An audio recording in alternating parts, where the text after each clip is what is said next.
இந்த வீடியோ நம்ம எது குறித்து பேச போகிறோம்னா, எல்லா விஷயத்தையும் வேகமாக செய்கிற பிஜேபி இப்போ வரைக்கும் தேர்தல் வாக்குறுதிகள் விஷயத்தில் வாய் திறக்கலை. ஆனால் தேர்தல் வாக்குறுதி வேலையை அவங்க பார்த்துட்டு இருக்காங்க. அதே நேரம் பார்த்தீங்கன்னா காங்கிரஸ் கட்சி தன்னோட தேர்தல் வாக்குறுதிகளை வெளியிட்டாங்க. கிட்டத்தட்ட 48 பக்கம் இந்த தேர்தல் வாக்குறுதி இருக்குது. இந்த தேர்தல் வாக்குறுதியில் மேம்போக்காக சில விஷயங்களை மேய்ஞ்சிட்டு போகாமல் ரொம்ப ஆழமாக தெளிவாக ஒர்த்தபுளாக என்னென்ன மாதிரி விஷயங்கள் இருக்குது, எந்தெந்த மாதிரி மாற்றங்களை இந்தியாவில் ஏற்படுத்த போகிறாங்க, சம்பிரதாயமாக சில வார்த்தைகள் இருக்குல்ல, அதை பண்ணுவோம் இதை பண்ணுவோம், இதை தவிர்த்துட்டு யதார்த்தமாக ரொம்ப ஸ்பெசிஃபிக்காக ரொம்ப சொல்லக்கூடிய வகையில் என்னென்ன மாதிரி மாற்றங்கள் ஏற்படுத்த போகுது அப்படிங்கிற விஷயத்தை இந்த வீடியோவில் பேச போகிறோம். 10 வருஷமாக எதிர்க்கட்சியாக இருக்கிறவங்க நாங்கள் ஆட்சிக்கு வந்தால் அப்படிங்கிறவங்களோட அந்த வார்த்தைகள் ரொம்ப ரொம்ப முக்கியமானது. அந்த விஷயத்தை பற்றி இந்த வீடியோவில் ஒரு தெளிவை ஏற்படுத்திக்கலாம். உற்சாக வணக்கங்கள், வாங்க பதிவுக்குள்ளே போகலாம். முதல் விஷயம் மக்களே, நம்ம எல்லாருக்கும் தெரிஞ்ச விஷயத்தை ஆரம்பிக்கலாமா? ஜாதிவாரி கணக்கெடுப்பு அப்படிங்கிறது காங்கிரஸ் ரொம்ப நாளாகவே சொல்லிட்டு இருக்கா. ஆட்சி அதிகாரத்தில் இருக்கும்போது இந்த விஷயத்தை அப்படியே தலையெடுத்து கூட பார்க்கல. எதிர்க்கட்சியாக மாறின பிறகு இந்த வாசகத்துக்கு எவ்வளோ முக்கியத்துவம் இருக்குது, இந்த நடப்புக்கு எவ்வளோ விதமான தீவிரம் இருக்குது அப்படிங்கிற விஷயத்தை புரிஞ்சதுனால ஜாதிவாரி கணக்கெடுப்பு அப்படிங்கிற உத்தரவாதத்தை கொடுத்துருக்காங்க. அதே நேரம் பார்த்தீங்கன்னா யாரும் எதிர்பார்க்காத வண்ணம் பொருளாதார ரீதியாக இடஒதுக்கீடில் அந்த உயர் ஜாதியை மட்டும் தூக்கிட்டு பொருளாதார ரீதியாகவும் இடஒதுக்கீடு இந்தியாவில் தொடரும். ஜாதிவாரி கணக்கெடுப்பு பிறகு ஜாதி சார்ந்த இடஒதுக்கீடும் கொடுக்கப்படும் அப்படிங்கிற விஷயத்தை சொல்லியிருக்காங்க. இது ரெண்டுமே பண்ணுறதுக்கு முன்னாடி எஸ்சி எஸ்டியோட இடஒதுக்கீடை 50% உயர்த்துவோம் அப்படிங்கிற வாக்குறுதி கொடுத்துருக்காங்க. ஸோ ஜாதிவாரி கணக்கெடுப்புக்கு முன்னாடியே எஸ்சி எஸ்டியோட இடஒதுக்கீடு உச்சவரம்பை காங்கிரஸ் கட்சி சொல்லிடுச்சு. அது மட்டும் இல்லாமல் எஸ்சி எஸ்டி மக்களுக்கு தனியாரில் பார்த்தீங்கன்னா தனியார் பங்களிப்பு இருக்கக்கூடிய பள்ளிகளில் பார்த்தீங்கன்னா இடஒதுக்கீடு வழங்கப்படும், அந்த விஷயத்தை உறுதிப்படுத்துவோம் அப்படிங்கிற விஷயத்தை சொல்லியிருக்காங்க. அது மட்டும் இல்லாமல் பொது சிவில் சட்டம் எங்களோட ஆட்சியில் அமல்படுத்தப்படாது அப்படிங்கிறத ரொம்ப மறைமுகமாக அதே நேரம் சூச்சகமாக சொல்லியிருக்காங்க. இதை கடந்து பார்த்தீங்கன்னா ஆரோக்கியம் அப்படிங்கிற தலைப்பில் பார்த்தீங்கன்னா +2 வரைக்கும் மதிய உணவு போடுவோம் அப்படிங்கிற விஷயம் ரொம்ப ரொம்ப முக்கியமானதாக இருக்குது. அது மட்டும் இல்லாமல் மகளிர் அப்படிங்கிற தலைப்பின் கீழே பார்த்தீங்கன்னா 1 லட்சம் ரூபாய் ஏழை குடும்பத்துக்கு வருஷத்துக்கு கொடுப்போம் அப்படிங்கிற ஒரு வாக்குறுதியை கொடுத்துருக்காங்க. அது மட்டும் இல்லாமல் 2025க்குள்ள மகளிர் இடஒதுக்கீடை அமல்படுத்துறதுக்கான முயற்சி எடுத்து 2029 நடைமுறைப்படுத்துவோம் அப்படிங்கிற மிக முக்கியமான வாக்குறுதி கொடுத்துருக்காங்க. அது மட்டும் இல்லாமல் எல்லா மகளிருக்கும் ஆண்களுக்கும் இந்த ஊரில் ஒரு ஆணுக்கு இவ்வளோ சம்பளம் இந்த வேலைக்குனா பெண்ணுக்கும் அதே தான் சம்பளம், ஆணுக்கு ஒரு சம்பளம் பெண்ணுக்கு ஒரு சம்பளம் அப்படிங்கிற அந்த நடைமுறையை மாற்றி ஒரே வேலை ஒரே கூலி அப்படிங்கிற ஒரு நடைமுறைக்கு கொண்டு போவோம் அப்படிங்கிற மிக முக்கியமான வாக்குறுதி கொடுத்துருக்காங்க. அது மட்டும் இல்லாமல் நம்ம எல்லாருக்குமே தெரிஞ்சது தான் தமிழ்நாட்டில் தோழி அப்படிங்கிற ஒரு விஷயமானது இருக்குது பார்த்தீங்களா, மகளிருக்கு விடுதி. ஸோ மாநில அரசோடு இணைந்து அப்படிங்கிற வார்த்தை காங்கிரஸ் கட்சியோட வாக்குறுதி பட்டியலில் நிறைய இடத்துல மாநிலத்தோடு இணைந்து மாநில அரசோடு இணைந்து அப்படிங்கிற வார்த்தையை பயன்படுத்தியிருக்காங்க. இதுவும் காங்கிரஸ் கட்சியோட வாக்குறுதியில் இருக்குது. அடுத்ததாக பார்த்தீங்கன்னா விவசாயம் அப்படிங்கிற தலைப்பில் பார்த்தீங்கன்னா சுவாமிநாதன் கமிஷன் இருக்காங்களா, அவங்களோட பரிந்துரைப்படி ஆதார தொகையை நாங்கள் நிர்ணயிப்போம் அப்படிங்கிற விஷயத்தை சொல்லியிருக்காங்க. இதனால கஜானா காலியாகும் அப்படிங்கிற ஒரு வாதமும் வைக்கப்படுது. பட் காங்கிரஸ் கட்சி ரொம்ப கான்ஃபிடண்டாக அந்த விஷயத்தை சொல்லியிருக்காங்க. அது மட்டும் இல்லாமல் மாவட்டம் தோறும் வேளாண் கல்லூரியை அமைக்கிறதுக்கான முயற்சி எடுப்போம் அப்படிங்கிற விஷயத்தை சொல்லியிருக்காங்க. அதே நேரம் பார்த்தீங்கன்னா மீன்வளம் அப்படிங்கிற தலைப்பில் மீனவர்கள் சந்திக்கிற பிரச்சனை என்னன்னா, ஒரு மீனவர் காணாமல் போயிட்டார்னா அவரை உடலை கண்டுபிடிக்கிற வரைக்கும் இறப்பு சான்று கிடைக்காம இருக்குது. ஸோ ஒரு மீனவர் காணாமல் போய் 3 மாதம் ஆகுதுன்னா ஒரு இறப்பு சான்று பதிவு பண்ணி வாங்கிக்கலாம் அப்படிங்கிற நடைமுறையை கொண்டு வருவோம்னு சொல்லியிருக்காங்க. இந்தியாவில் இருக்கக்கூடிய அத்தனை மீனவர்களுக்குமே தனி அடையாள அட்டை போட்டு கொடுப்போம் அப்படிங்கிற விஷயத்தை சொல்லியிருக்காங்க. ஸோ தொழிலாளர் பார்த்தீங்கன்னு வச்சுங்களேன், இந்த 100 நாள் வேலை திட்டம் இருக்குது பார்த்தீங்களா, இதோட தொகையானது 400 ரூபா கொடுப்போம் அப்படிங்கிற விஷயத்தை சொல்லியிருக்காங்க. கல்வி அப்படிங்கிற ஏரியாவில் எடுத்துக்கிட்டிங்கன்னா கல்வி கடன் ரத்து அப்படிங்கிற விஷயத்தை சொல்லியிருக்காங்க. இதனால் அரசோட சுமை அதிகமாகும், மாணவர்களுக்கு ஒரு ரெஸ்பான்சிபிலிட்டி இருக்காது, கண்டவங்கலாம் வாங்கிப்பாங்க அப்படிங்கிற விஷயமானது சொல்லப்படுது. அதே நேரம் பார்த்தீங்கன்னா மாணவர்களோட சுமையை குறைக்கிறதுக்காண்டி இந்த முயற்சி நாங்கள் எடுக்கிறோம். இனி கல்வி கடன் அப்படிங்கிற விஷயத்தில் ஒரு தெளிவு ஏற்படுத்த முயற்சி பண்ணுவோம் அப்படின்னு சொல்லி காங்கிரஸ் கட்சி ஒரு வாக்குறுதி கொடுத்துருக்கு. அது மட்டும் இல்லாமல் ஒரு எக்ஸாமுக்கு நம்ம அப்ளை பண்ணுறோன்னு வைங்களேன், ஒரு அரசு எக்ஸாமுக்கு கொஞ்சம் மணி பே பண்ண சொல்லுவாங்க. ரயில்வேயாக இருந்தாலும் சரி, ஆசிரியர் தகுதி தேர்வாக இருந்தாலும் சரி, ஒரு 500 ரூபா கட்டுங்க 600 ரூபா கட்டுங்கன்னு சொல்லுவாங்க. ஸோ இந்த பணம் கேட்குற நடைமுறையை மாற்றுவோம் அப்படிங்கிற ஒரு வாக்குறுதியை காங்கிரஸ் கட்சி கொடுத்துருக்கு. அது மட்டும் இல்லாமல் மூத்த குடிமகன் அப்படிங்கிற தலைப்பில் எடுத்து பார்த்தீங்கன்னா மூத்த குடிமகனுக்கு பயணச்சலுகை அப்படிங்கிற விஷயம் மிக முக்கியமானதாக இருக்குது. பிஜேபி அரசாங்கத்திட்ட எவ்வளவு தீவிரமாக அந்த விஷயத்தை வலியுறுத்தினாலும் அவங்க கேட்கவே மாட்டாங்க. மூத்த பயனாளர்கள் ரயில்வேல பயணிச்சாங்கன்னா அவங்களுக்கு பயணச்சலுகை இருக்கும். நான் 100 ரூபா கொடுத்து போனேன்னா ஒரு வயசான ஒருத்தர் 60 வயசுக்கு மேலே ஒருத்தர் போனார்னா அவருக்கு ஒரு 70 ரூபா 60 ரூபா மிச்ச காசு அரசாங்கம் போட்டுக்கும் அப்படிங்கிற அந்த பயணச்சலுகையானது காங்கிரஸ் ஆட்சிக்கு வந்தால் கொடுக்கப்படும் அப்படிங்கிற விஷயத்தை சொல்லியிருக்காங்க. அடுத்ததாக பார்த்தீங்கன்னா கல்வி அப்படிங்கிறது +2 வரைக்கும் கட்டாய கல்வி அப்படிங்கிற விஷயம் சொல்லப்பட்டுச்சு. ஸோ தொடக்க கல்வி தான் இப்போ கட்டாய கல்வியாக இருக்குது. 8வது வரைக்கும் நினைக்கிறேன், இதை +2 வரைக்கும் அதிகப்படுத்துவாங்க அப்படிங்கிற விஷயத்தை சொல்லியிருக்காங்க.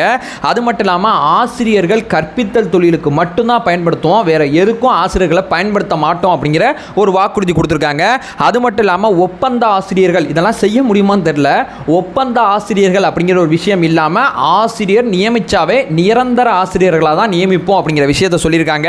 அது மட்டும் இல்லாமல் 9ஆவதுலேருந்து 12ஆவது வரைக்கும் இருக்கக்கூடிய பசங்களுக்கு கையில் ஃபோன் இருக்கிறத உறுதிப்படுத்துவோம், இல்லாத பசங்களுக்கு கொடுப்போம், எல்லா விதமான பசங்களுக்கும் கையில் ஃபோன் இருக்கிற மாதிரி பார்த்துப்போம் அப்படிங்கிற விஷயத்தை சொல்லியிருக்காங்க. அது மட்டும் இல்லாமல் நுழைவுத் தேர்வு அப்படிங்கிறது நம்ம சொன்னோம்ல, நீட்டு ஜேஇடி இந்த மாதிரி நுழைவுத் தேர்வு அப்படிங்கிறது மாநில அரசோட விருப்பம் அப்படிங்கிற விஷயத்தை சொல்லிட்டாங்க. மாநில அரசு வேணும்னா வச்சுக்கலாம், வேணானா விட்டுறலாம் அப்படிங்கிற அனைவருக்கும் கட்டாயம் அப்படிங்கிற விஷயத்தில் அந்த கட்டாயத்தை எடுத்துட்டு விருப்பம் அப்படிங்கிற வார்த்தையை காங்கிரஸ் கட்சி போட்டுடுது. விளையாட்டுன்னு எடுத்துக்கிட்டிங்கன்னா 21 வயது தகுதி இருக்கக்கூடிய அந்த விளையாட்டு வீரர்களுக்கு 10,000 ரூபா சம்பளம் கொடுப்போம் அப்படிங்கிற விஷயத்தை சொல்லியிருக்காங்க. ஒரு விளையாட்டு வீரர் இந்தியாக்காண்டி ஏதோ ஒரு விளையாட்டில் விளையாடுறாருனா அவரோட விளையாட்டு ஏஜ் முடியும். ஒருத்தர் வந்து 30 வயசு வரைக்கும் விளையாடலாம், ஒருத்தர் 35 வரைக்கும் விளையாடலாம், ஒருத்தர் 25ஓட விளையாடலாம் அந்த விளையாட்டுக்கு ஏற்ப. ஸோ அந்த விளையாட்டை அந்த வயது வரைக்கும் விளையாண்டு இந்தியாக்காண்டி விளையாண்டுருந்தார்னா அந்த வயசுக்கு அப்புறம் அவர் வாழ்க்கையை நடத்தணும்ல. ஸோ அவருக்கு ஏதாவது ஒரு உத்தரவாதமான அரசு வேலை இருக்கும் அப்படிங்கிற விஷயத்தை விளையாட்டு அப்படிங்கிற தலைப்பில் கொடுத்துருக்காங்க. அரசியலமைப்புன்னு எடுத்துக்கிட்டிங்கன்னா பார்லிமெண்ட் வந்து 100 நாள் வருஷத்துக்கு நடக்கும் அப்படிங்கிற ஒரு வாக்குறுதி கொடுத்துருக்காங்க. எதிர்க்கட்சிகள் என்ன சொல்கிறாங்களோ அவங்களோட நிகழ்ச்சி திறட வாரத்தில் ஒரு நாள் நாங்கள் நடத்தி காப்போம் அப்படிங்கிற விஷயத்தை சொல்லியிருக்காங்க. அது மட்டும் இல்லாமல் ஒரே நாடு ஒரே தேர்தல் கண்டிப்பாக நாங்கள் செயல்படுத்த மாட்டோம் அப்படிங்கிற விஷயத்தை சொல்லியிருக்காங்க. கட்சி தாவல் அப்படிங்கிற ஒரு எம்எல்ஏ எம்பி வந்து கட்சி தாவிட்டார்னா ஆட்டோமேட்டிக்காக அவர் பதவி போயிடும் அப்படிங்கிற விஷயத்தை ரொம்ப தீவிரமாக சொல்லியிருக்காங்க. நிறைய பாதிக்கப்பட்டிருப்பாங்கன்னு நினைக்கிறேன் இந்த 10 வருஷம். அதனால தான் இந்த மாதிரி வாக்குறுதிகள்லாம் வருது. அது மட்டும் இல்லாமல் தேர்தல் பத்திரம் அப்படிங்கிற விஷயத்தை நாங்கள் விசாரிப்போம். இந்த அமலாக்கத்துறை, இடி, சிபிஐ அவங்கலாம் கட்சி மாறி வந்தவங்களை விசாரிக்காமல் இருக்காங்க அப்படிங்கிற மாதிரி எங்களுக்கு தோணுது. ஸோ குறிப்பாக சொல்லப்போனால் பிஜேபியில் இருக்கிறவங்களுக்கு போனால் அல்லது பிஜேபிக்கு போனால் உத்தமர்கள் ஆகிடுறாங்க. ஸோ அந்த ரஃபேல் ஊழல், இந்த இடி சம்பந்தப்பட்ட அந்த வழக்குகள், அது மட்டும் இல்லாமல் அந்த தேர்தல் பத்திரம், பிஎம் கேர்னு ஒரு நிதி இருக்குது பார்த்தீங்களா, இந்த நிதி, இது எல்லாத்தையுமே நாங்கள் மிக தீவிரமாக விசாரிப்போம் அப்படிங்கிறத ஊழல் எதிர்ப்பு அப்படிங்கிற பகுதியில் கொடுத்துருக்காங்க.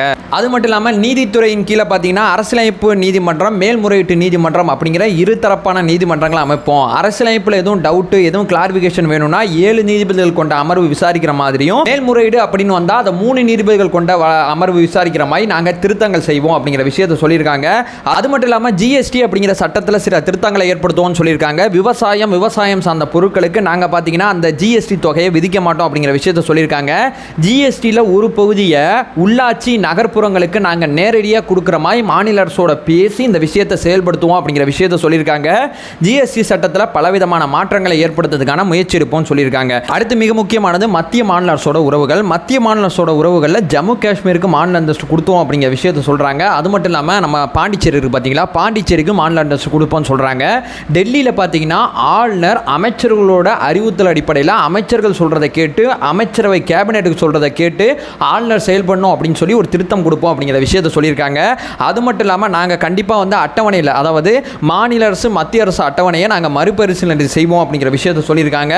மத்தியில் கூட்டாட்சி, மாநிலத்தில் சுயாட்சி அப்படிங்கிற கொள்கை அடிப்படையில் தான் காங்கிரஸ் கட்சி செயல்படும் அப்படிங்கிறத சுதந்திரம் வாங்கி இவ்வளோ நாட்கள் கழித்து காங்கிரஸ் கட்சி இந்த வாக்குறுதியை கொடுத்துருக்கு. ஸோ ஒரு ஆளுங்கட்சி ரொம்ப நாளுக்கு அப்புறம் எதிர்க்கட்சி ஆகி மீண்டும் ஆளுங்கட்சி ஆகும்போது தான் நடைமுறை அரசியல் களம் எப்படி இருக்குது அப்படிங்கிற அந்த யதார்த்தம் புரியுது அப்படிங்கிறது தான் நம்மளோட வாதமாக இருக்குது. அது மட்டும் இல்லாமல் இந்தியாவில் இருக்கக்கூடிய சில தொழில்களை நாங்கள் பெரிய லெவலில் வளர்த்து கொண்டு வர எங்களால் ஆன முயற்சிகள் எடுப்போம்னு சொல்கிறாங்க.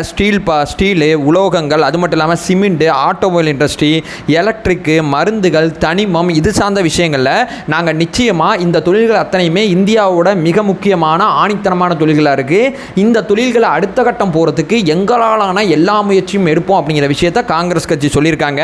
அது மட்டும் இல்லாமல் நம்ம வெளிநாட்டு வாழ் இந்தியர்கள் இருக்காங்கல்ல, அவங்கள கவனிக்கிறதுக்கு நாங்கள் தனியாக இணை அமைச்சரே போடுவோம் அப்படிங்கிற விஷயத்த சொல்லியிருக்காங்க. அதாவது பார்த்தீங்கன்னா நம்ம இலங்கை தமிழர் பிரச்சனைகளை பார்த்தீங்கன்னா படகுகள் பிடிக்கப்படுறது, மீன் விலைகள் பிடிக்கப்படுறது, நம்ம மீனவர்கள் கைது பண்ணுறத நாங்கள் கச்சத்தீவை மீட்டெடுப்போம் அப்படிங்கிற வாக்குறுதியெல்லாம் கொடுக்கல. நாங்கள் இந்த விஷயத்தில் ஒரு தெளிவை ஏற்படுத்துவோம், இதை வந்து எப்படி சால்வ் பண்ணலாம் அப்படிங்கிற மாதிரி உட்கார்ந்து பேசுவோம் அப்படிங்கிற ஒரு வாக்குறுதியை கொடுத்துருக்காங்க. ஸோ டோட்டலாக சொல்ல போனால் காங்கிரஸ் கட்சியோட மிக முக்கியமான வாக்குறுதிகள் அந்த வாக்குறுதிகள் இருக்குது. இதில் பார்த்தீங்கன்னா அக்னிபாத் ஒழிப்பு அப்படிங்கிறது மிக முக்கியமான வாக்குறுதியாக இருக்குது. குடியுரிமை சார்ந்த விஷயத்தில் அந்த சட்டங்களை திரும்பி பெறுவாங்களா மாட்டாங்களா அப்படிங்கிற மிக முக்கியமான கேள்வி இருக்குது. ஏன்னா நேரடியாக எந்த வார்த்தையும் பதிவு செய்யலை, மறைமுகமாக வேணால் இதில் சில வார்த்தைகள் இருக்கலாம். நேரடியாக வந்து நாங்கள் குடியுரிமை அப்படிங்கிற விஷயத்தில் பிஜேபி கொண்டு வந்த இந்த திட்டத்தை நாங்கள் மாற்றி அமைப்போம் அப்படிங்கிற எந்த வாக்குறுதியும் அவங்க கொடுத்த மாதிரி தெரியல. ஸோ டோட்டலாக சொல்லப்போனால் காங்கிரஸ் கட்சியோட வாக்குறுதிகள் இப்படி இப்படிப்பட்டதாக இருக்குது, ராகுல் காந்தி அவர்களோட பார்வையும் இப்படிப்பட்டதாக இருக்குது. ஸோ அதை சொல்லிட்டு இந்த வீடியோ என் பண்ணிக்கிறேன். நம்ம சேனலை ஃபர்தராக ஃபாலோ பண்ணிங்கன்னா செய்திகள் சார்ந்த முழுமையான தெளிவை ஏற்படுத்திக்கிட்டு இருக்கோம்.